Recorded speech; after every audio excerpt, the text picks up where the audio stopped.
American housewife is found shot dead in her kitchen. When you smell death, you never forget that, ever. I've smelled it too often. And investigators must face their worst nightmare. My child had been shot twice in the head. I saw my son Dan laying there in those pajamas. There are always certain cases you'll never shake. This is one of them. In the search for truth, Sometimes things aren't what they appear to be. Kenda is pushed to his ultimate breaking point. The rage is consuming me, and I lost it. I looked at dead people every day, thousands of them over my career. And you are surrounded in a sea of violence, and you start to realize that maybe I am drowning. There's one thing that never changes: murder. A life has been taken. Their stories are now my stories. I never know where a case is going to lead, but I'll never stop until it's solved. Somebody has to look out for the victim. If you kill, I will find you.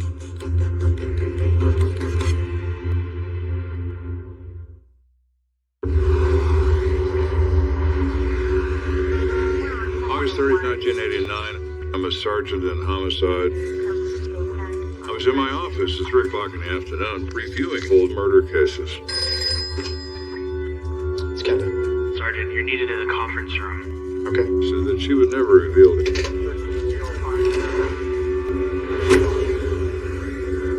So I go to the conference table. The room is pure white. Well, that's a little odd. The table, the chairs, the walls, everything in the room is white.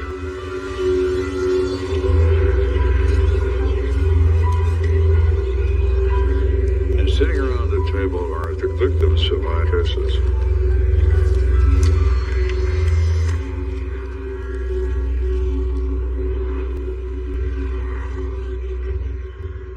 They're in various states of decomposition.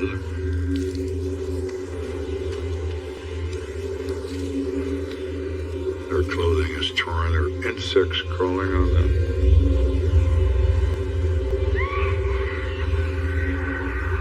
There is a river of dead that flows past me every night.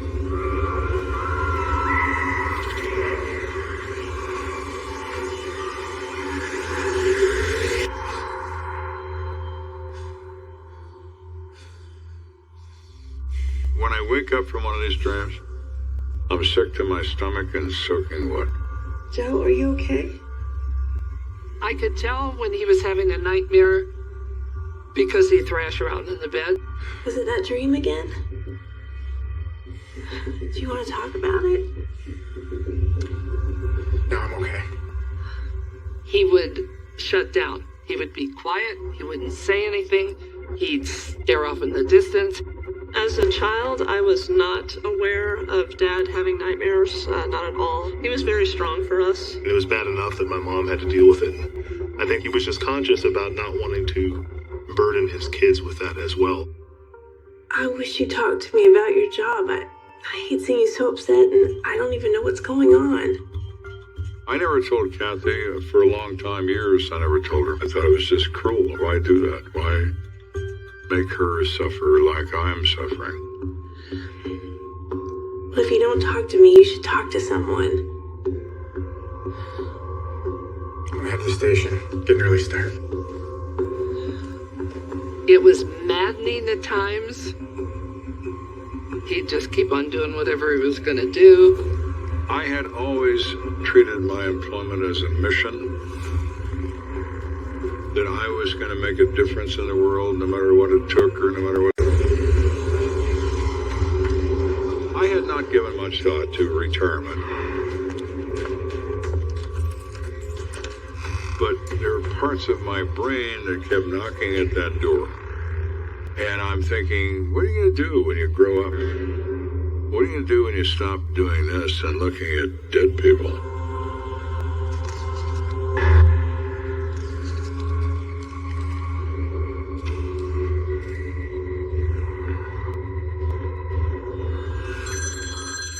And it was a fleeting thought. This Kenda. I had no clue when that call came in that this would be a situation I would never, ever forget. And to this day, I still cannot forget.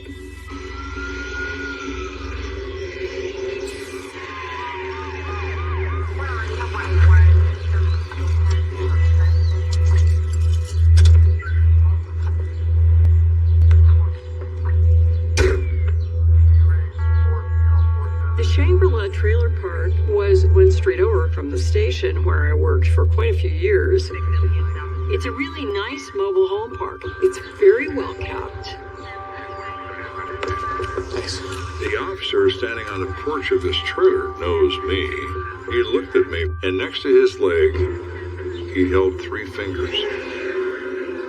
Now, he's telling me there are 3 dead people in this trailer. And I'm thinking, oh, great. So what do we got? This one's a real bad one. Any witnesses? The landlord. But he's really distraught right now. Hey, Joe. Dave? Got here as soon as I could. I had actually been on Colorado Springs Police Department for approximately 9 years. Let's take a look inside. I was off duty that day. I just happened to be on call. Oh, man. That's bad. So we walk into this trailer. It's hot. There are flies in the place attracted by the blood. There's a woman in the kitchen sitting on the floor, halter top pair of shorts, in her early 30s. When you smell death, you never forget that. Ever. I've smelled it too often. Looks like she's been here all night. You become rather accomplished at determining time of death because you see so much of it. Based on the blood and the rigor mortis in the body, I would say 12 hours. 2 gunshot wounds to the head. Close range, small caliber. I recall her being propped up against the refrigerator in a very awkward position, as if she had not expected that shot that came her way. We have an idea on the body?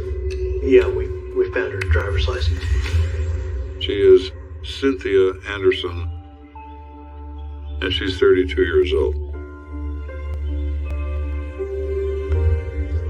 As detectives scan the crime scene for clues, they narrow in on a curious detail. Is it just me or does it look barren here? Yeah, just a Bible. Some dirty dishes and a purse. Did you find anything in there? Just a wallet, no cash or valuables. At first blush, Kenda wonders if the carnage in the trailer is a robbery gone awry. You look at this trailer, the first instinct you have is there any evidence of forced entry? The door looks undisturbed. Yes, sir. We checked all. Being a burglary by a stranger does not have any apparent facts to support that, initially at least. Where the other victims at? Back here in the bedroom.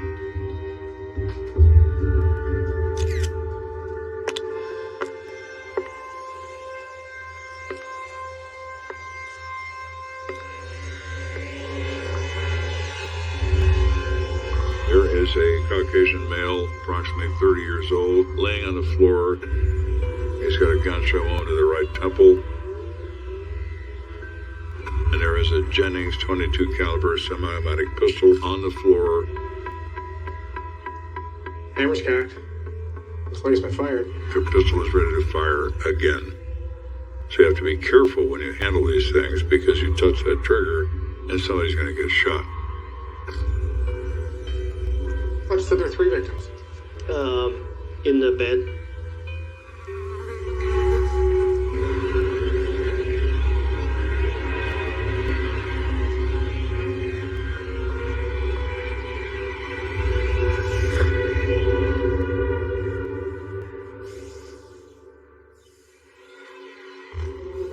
There is a 5-year-old boy clutching a stuffed animal. This kid has 2 entry-exit contact gunshot wounds to the side of his head. And because of the angle of the bed, he has bled out. He's wearing pajamas. My son had those pajamas when he was little.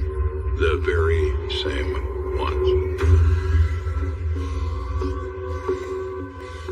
So you okay? I saw my son Dan laying there in those pajamas. With 2 holes in his head. Joe. Joe. I gotta go outside. Sorry. When you start doing this for a living, you build armor around your heart. You have to protect yourself from the horrors that you see.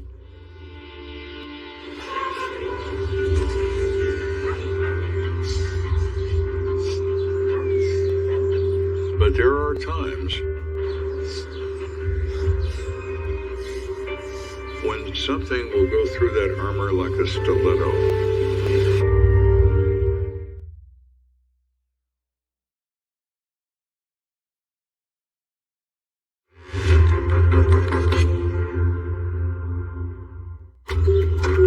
We're investigating the death of 3 people by violent means. We know who one of them is. Cynthia Anderson. And she's 32 years old. And an unknown male. And even worse, we have a child, very small. It's the worst nightmare scenario involving the violent death of a child, but it's something you have to get to the bottom of. I have to. It's my job. Sadly, I have covered several of these cases, and they don't leave you, ever. Particularly when you have children, it's just too easy for your head to go, what if that were mine? Hey, Kath, it's me. When he was working, sometimes he would call and say, "Won't be home for dinner." Honey, you don't sound so good. There's a kid involved. I knew the kids really got to him. The young adults even, and the children and the babies. That was a unspoken moment between she and I. She never questioned me as to what happened. All she wanted to know was that I was still alive. Don't wait up for me. Okay. I love you. Love you too. Children were always my kryptonite. I mean, I just could not get past that. I could not. And I would do whatever it would take to punish the person responsible for that event.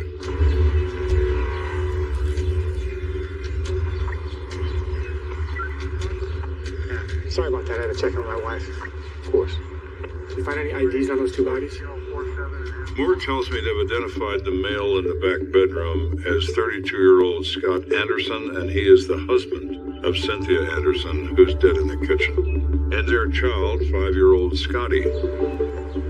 All of the gunshot wounds appear to be consistent with the 22 found in the bedroom. Most likely scenario, Scott worked out the whole family. This has the initial appearance to me of being a murder-suicide. That's my opinion. While the scene suggests that Scott Anderson killed his own wife and child before turning the gun on himself, it's still entirely possible that someone else is responsible.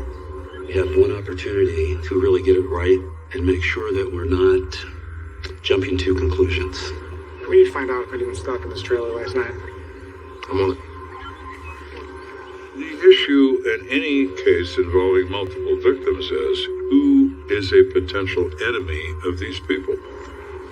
So I'm going to talk to the person who called it in, which is the owner of the trailer. This is Mark Brown. I'm Sergeant Campbell. Mind if I ask a few questions? Okay. Just walk me through what happened this morning. Yeah, well, my wife, Jenny, came over to help them pack some boxes. Supposed to be moving out tomorrow.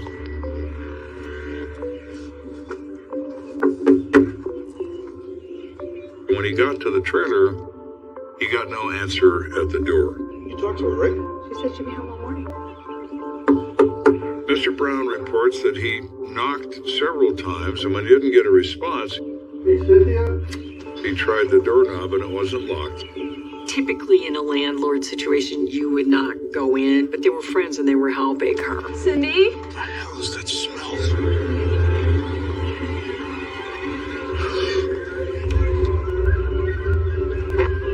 What? First thing he sees is Cynthia Anderson shot to death on the kitchen floor. What?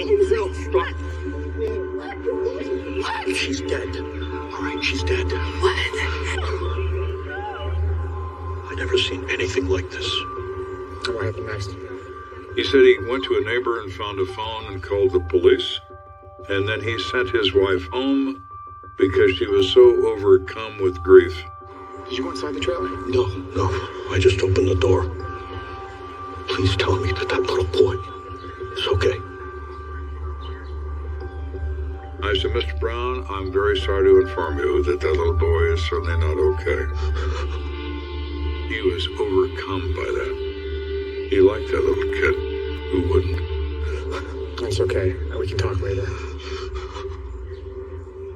With no other promising leads, the pressure is on for Kenda to find out who killed the entire Anderson family. Fighting crime / bringing justice was an obsession for Joe. It really bugged him when he couldn't get the knot completely unraveled. I mean, there are still a couple of those cases, and they drive him nuts. Penny, if you have a minute. Is this Cheryl Wright, one of the neighbors? She thinks she may have overheard the shooting. Yeah, I mean, it was late. She indicated that sometime around 11 p.m. that evening, she recalls hearing gunshots. Heard like 4 or 5 car drive off. Did you see who got in the car? No, I didn't see the car. I just heard it. Thank you for your time. Sure. What do you think? It's hard to say. First I thought Scott killed the whole family. Now it's starting to look like there's a third person involved. According to what Cheryl Wright says, it's still possible that there could be someone else involved in this. This throws another avenue into the equation. So it is extremely critical to make sure that we focus on what we know is factual. We need to find out more about this family. Have they had a confrontation in the recent past with perhaps a neighbor or a coworker or something like that? I'll go check next to Ken. Touch base with you later. Great. I'll hang around here until the scene's wrapped up.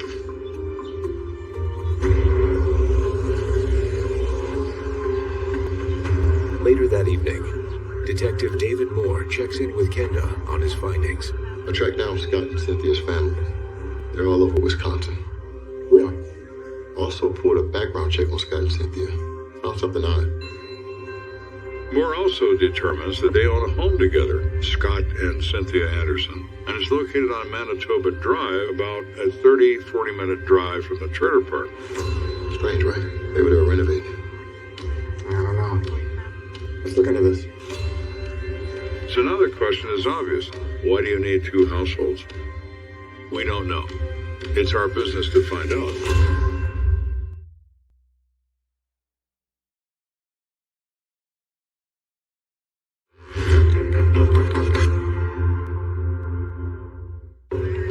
We're investigating the death of Cynthia Anderson, her husband Scott, and her 5-year-old son Scotty from multiple gunshot wounds. We need to know what's going on in this family, and how could that lead us to who might have done this. I set up a meeting for us early tomorrow morning. Good.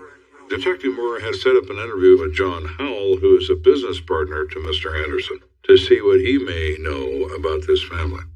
Great work. I'm gonna head home, get a shower, and some shut-eye. You should too. I probably won't sleep. But you gotta try, right? With heavy hearts, Kenda and Moore head home to their families. But the memories of the crime scene still haunt them. It certainly affected me as a father. I remember going home that evening and actually waking my son up and holding on to him and just thank God that he was there and safe. It was always difficult for me to go home when you're working at murder case and walk in the door and be all smiles. We knew that Dad sometimes had rougher cases than normal, just by body language and by the level of stress. Joe, is that you? Hey, Sometimes it was very hard for him to come home and shut it off. Are you hungry? I saved you some chicken. And I was thinking about that child in those pajamas. Well, I heard from Dan today. He's really liking his classes at college. My son was 19 years old. We have to pick out a weekend and go visit him. Joe, I'm sorry. I'm not hungry. I know you've had a tough day, but I need you to talk to me. I think Kathy was upset on a number of occasions that I wouldn't let her in. Sometimes I would be very sympathetic to it. Sometimes I would get very mad at it. Maybe it's time to think about doing something different. What? Retiring, getting a new job, because this one's killing you. Kathy became increasingly concerned that I would die as a result of this work, either at someone's hand or at a health problem that I would create by my never sleeping and eating bad food and all the things you do. You know that's impossible. Just can't deal with this right now. Me neither. And in my heart of hearts, I knew that Kathy was potentially right.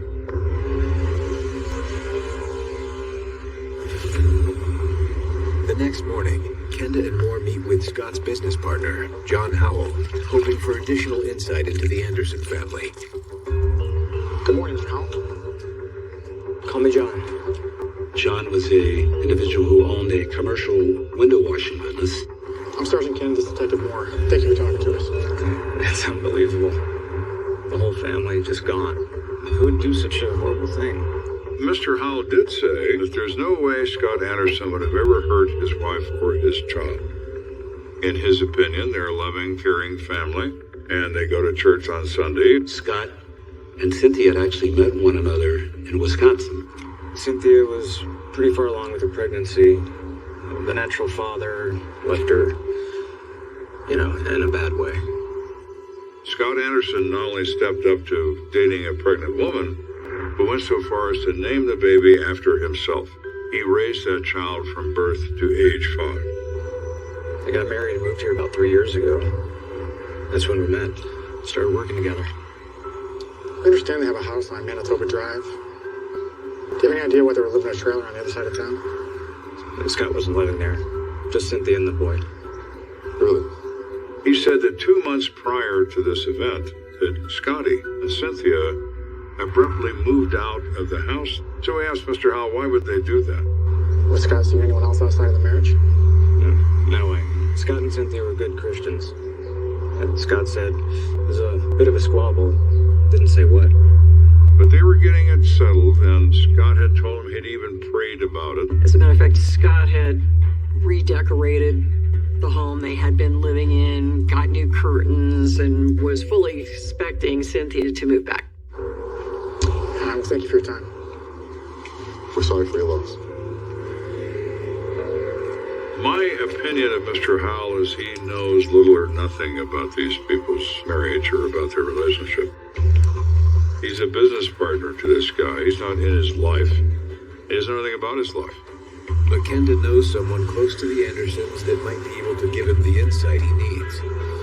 Now, we have never talked with Jenny Brown, the wife of the landlord. It's time to talk to Jenny to see what she can tell us. Jenny was not in the emotional shape to be able to give a statement the night that the bodies were discovered. But she's got some information that's really gonna blow this open. So, how did you come to know the Andersons? We met them through that awful church. Luckily, Mark and I escaped. Excuse me? She says it's a non-traditional church, and it's almost cultish. Scott was so devoted. I swear to God, if they hadn't joined that church, they'd still be alive today. Her opinion was that they all died because of this cult-like church. Well, that's something new now, isn't it?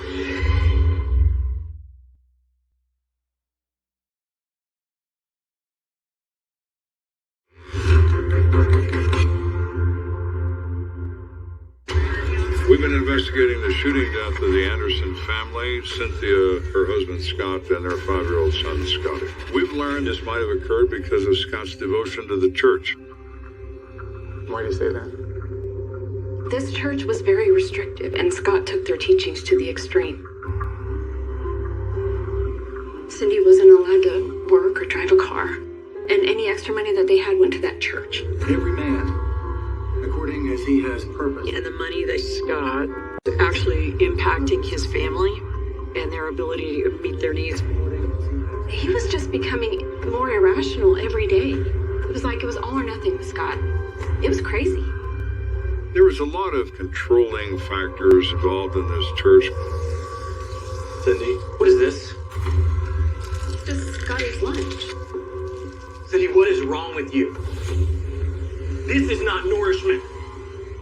This is not what God intends for our child. He's gotta eat. He's starving. He's not eating that. He used the Bible as an excuse to treat his wife like a slave. He had gotten in his mind that processed foods were evil. And because all their money went to that church, she couldn't even afford to buy groceries. And Scott Anderson was so devoted to this way of thinking that he told Jenny he'd rather see his son go hungry than eat these evil food products. Oh, swell. A couple of months ago, she showed up on my doorstep with Scotty. Scott had hit her so hard that he knocked out one of her teeth. We don't know exactly how, but he also abused Scotty. And for Cynthia, that was that. She made arrangements to get out, go to the mobile home, because nobody was going to hurt her baby. So they moved in, and things were looking up. But Scott figured out where she was working, and he followed her to the trailer. Which is very common in the abusive male personality. Mr. Anderson makes it his business to find them. That bastard had to have the last word. In Jenny's mind, there's no doubt that Scott Anderson's responsible for the deaths. Given the physical evidence I saw at the scene and knowing this, I don't disagree with her. We'll let ourselves out. We're sorry for your loss. I just thought of something. Remember that Bible back at the crime scene? Yeah. When we get back to the station, want to have someone pull that from the evidence locker?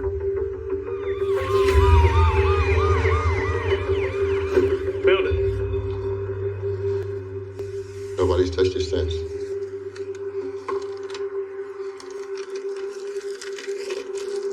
It is. So we open this up and start fanning through it.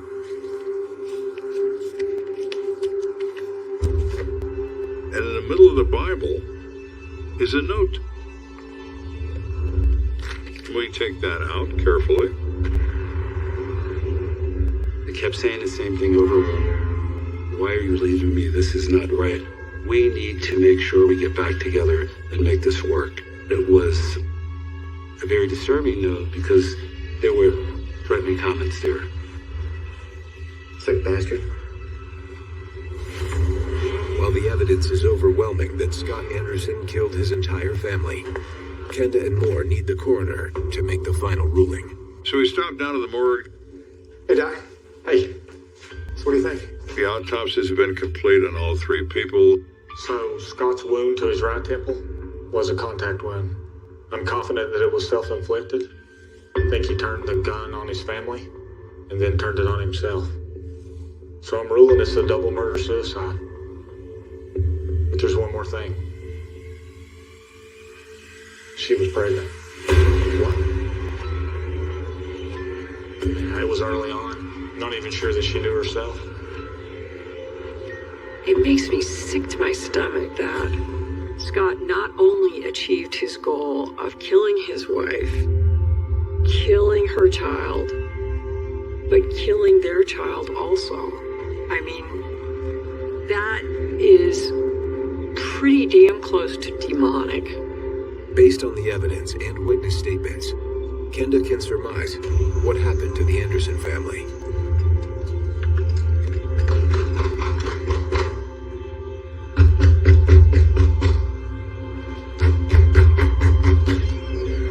He showed up at her house unannounced? It's not a good time. You need to leave. Not going anywhere until you listen to what I gotta say. You are my wife, and this isn't right. God is gonna punish you if you don't straighten up. Is that what you want? I think he probably introduced that Bible into that house, pointing at it, pounding his fist on it. Scott, it's over. Scotty and I are never, ever gonna move back in that house with you. I'm done. You need to get out.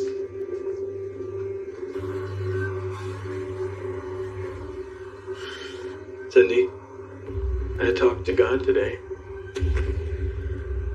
He will save us all. He's got a loaded gun in his pocket. He pulls out that gun. He will save us all.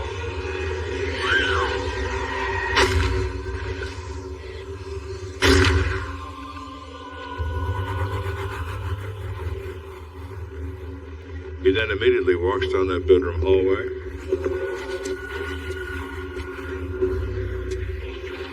His son is asleep in a bed. He puts that gun against his head.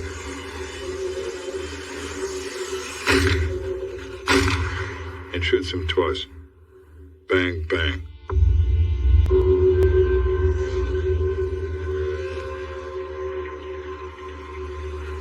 He steps back.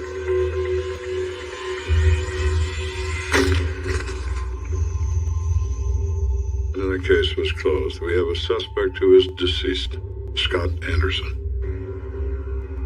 Nice work, Joe. Time to go home and get some rest. What's so nice about it? The whole family's dead. Joe, let's go home. There are moments in my career when I was filled with venom. There is no justice in a murder-suicide. There's only the taking of human life for no true, definable reason.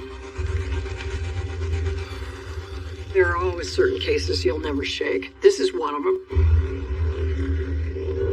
In the subsequent weeks and months, the Anderson case haunts Kenda on a nightly basis.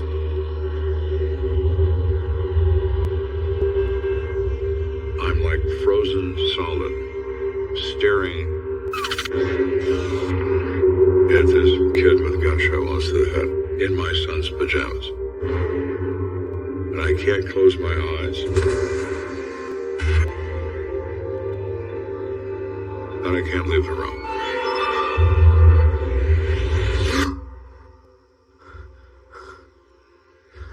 When I would wake up like that, and I'd be soaked with sweat, and I'd be shaking and sitting on the bed, I'd look at Kathy, and she's just peacefully sleeping away like an angel.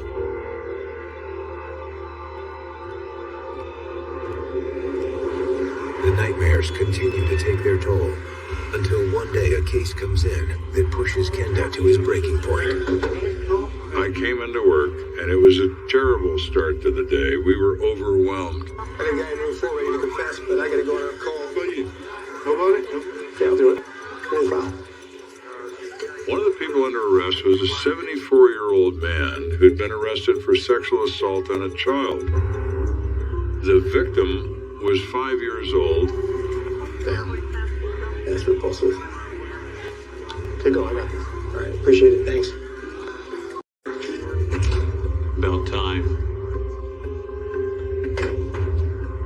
Lieutenant Kent, I understand you want to make a statement? Yes, sir. I start talking to him, even though my skin is crawling at the time. So how do you know this child? My grandson. He's my daughter's youngest. The rage is consuming me. I feel like I'm a volcano and I'm going to erupt. You know, I think we have a great relationship.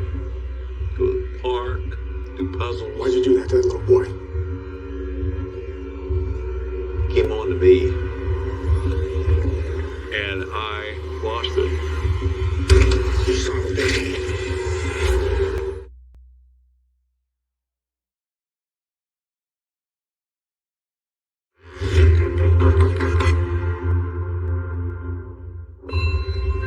In late August of 1996, I realized that my emotions were interfering with my ability to do my job. And I didn't realize how overwhelmed I was until I was talking to that old man about what he did to a 5-year-old boy. You son of a bitch, I'd kill you myself. I really think about all the ways I could kill this guy and how much fun it would be to watch him die. Lieutenant! Joe, are you okay? This guy's crazy! You shut your mouth! I said, get him out of my sight. Right now. Now. Get up. Go.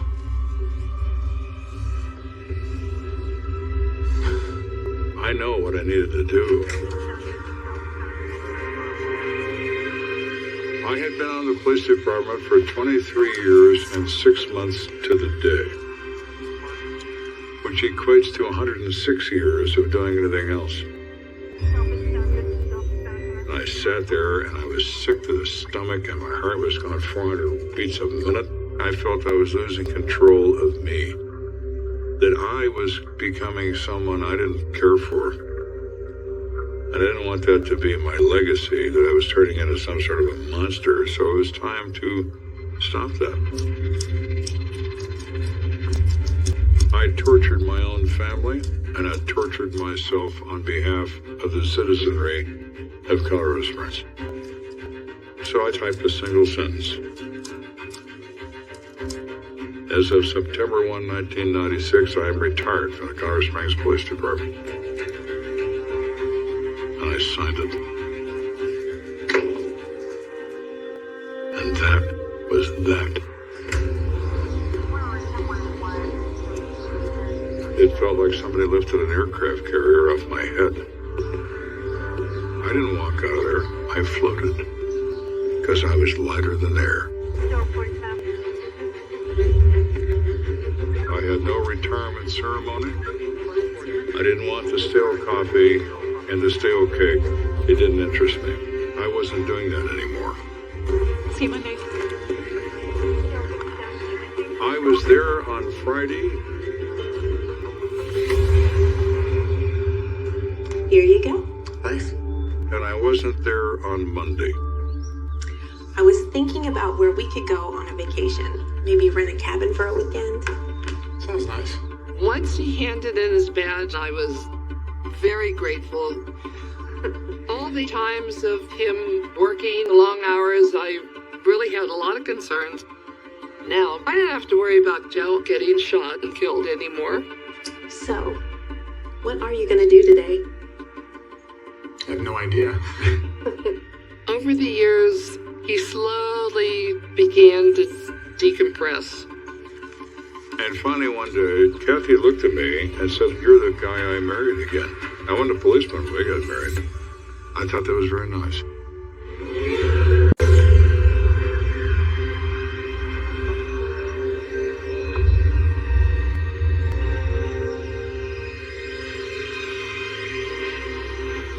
Many years passed. I'd been retired for quite a while.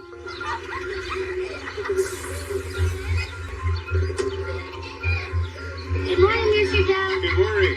So I thought I'd drive a school bus. Everybody take their seats, please.